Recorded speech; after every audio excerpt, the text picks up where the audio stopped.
So you were up there, Congressional Budget Office. You scored these things. Yes. Is Leon Panetta right? Is this going anywhere? This is not going anywhere because of the opposition you've seen from both sides of the aisle.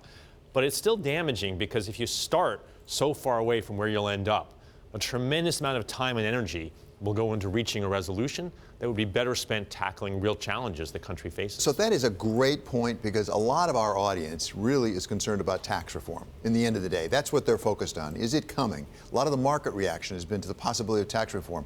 What does this kind of a proposal for a budget do to the timeline on tax reform? This slows down the timeline, as does the tackling of health care reform first. I think it was a tactical mistake for the administration and Republican leaders in Congress not to start with tax reform, because it takes a long time to move a comprehensive piece of legislation through the Congress, and they're burning up time on issues that are less important to the country and less advantageous to them politically. But if they were going to change Obamacare, didn't they have to do that first because of reconciliation? They had to figure out how much money they had to spend before they could get to tax reform? They set themselves up to do it first. They could have taken a different strategy to start with, and they didn't.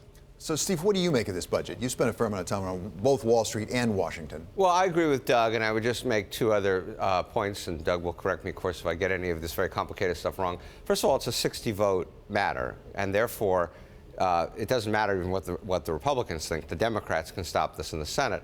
And the second thing is that if we don't do a budget and we go into a CR, we're still operating under the sequestration caps, which were put in place several years ago. And I believe that the deal that was done between Murray and Ryan expires, right? And so we go back to the deeper sequestration cuts. So we're really we're in the second worst place. The worst place would be the Trump budget passing. The second worst place is a bunch of sequestration caps that are really across the board with no thought as to which program should get a little bit more or a little bit less. But that's a problem for the president himself, who wants to increase substantially our defense spending. If you could put sequestration back in, you're taking a step backwards, not forwards. Absolutely. So what's the way out of this? I think the administration needs to move quickly from posturing about their goals for the budget in an abstract sense toward the realistic, specific appropriations that we need to move the government and the country forward. All right, Steve, if that doesn't happen, when do you start to reshape your investment strategy for the next 4 years? Well, look, we've been operating in this regime now for several years of the sequestration of this sort of mindless way of approaching the budget. But we haven't had the opportunity of potential growth of, say, 3% or 2.5%. We don't have the potential growth of 3% or 2.5% now. If we get the tax reform, though, however, and such, and you have middle-class spending. Let's back up one step. Growth cannot be greater than the sum of the increase in the labor supply, people coming into the labor force, and productivity. Productivity is not growing very fast right now. There are not a lot of people coming in the labor force. If you cut immigration, there are going to be even fewer people coming in the labor force. So unless the president proposes something, and I don't see anything in any of his proposals that would address this, that fundamentally gets productivity onto a better trajectory and gets people back into the labor force, you're not going to have more than 2% growth. This is like a big illusion. If you try and tackle the latter, can you get it done quick enough? I can emphasize Steve's point. If you're cutting back on investments by the federal government in education and in science research, which this budget would, that's going to push productivity growth down in the future rather than boosting it. So we're running the wrong direction. Tax reform can help, but even if you focus on it, as you know, everybody believes in tax reform in principle.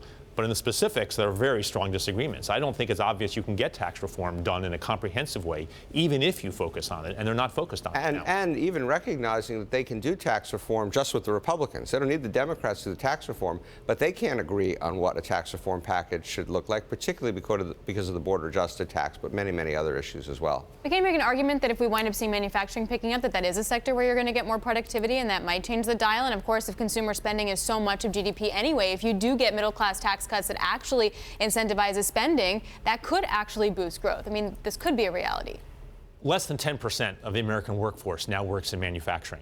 So making that less than 10% more productive would help, but it's not going to move the needle that much on overall productivity growth, which really depends now on productivity growth in the services sector, given how dominant that is in our economy. But Steve, how sure are we that there aren't more people to come into the workforce? Because month after month after month, we're seeing 200,000 plus that we never expected to see. There's some people out there coming out of the woodwork. There's lots of people who can come into the workforce, but they've been coming in, or jobs have been created at this rate of 200,000 a month, and unless you get some more fundamental policy change, I don't think you will. But just to be clear, Alex, to your question, you could create a short-term spurt in growth by some big tax cut. As you say, put a lot of money in people's pockets, let them go spend it. You might get 3% for a quarter or two, but that is just robbing Peter to pay Paul. That's not a policy. There is a lot of optimism in the price of assets right now, Steve. And let's say this plays out, what you two say, the budget's either going to be a disaster or we're not really going to get much of one at all.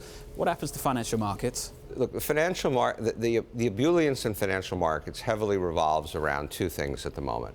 One, significant corporate tax cuts, and two, significant business deregulation. You can go sector by sector through the stock market, and you can see exactly how each sector would benefit under what Trump wants to do. If he gets this stuff done, if he gets his tax reform, if he pushes through all this deregulation he's talking about, the market will continue, presumably, to do reasonably well. If he starts to fail, I think that could hurt the market. I think there's so much of him, there's so much that the market is expecting him to accomplish that if he falls short, that would be a bad day.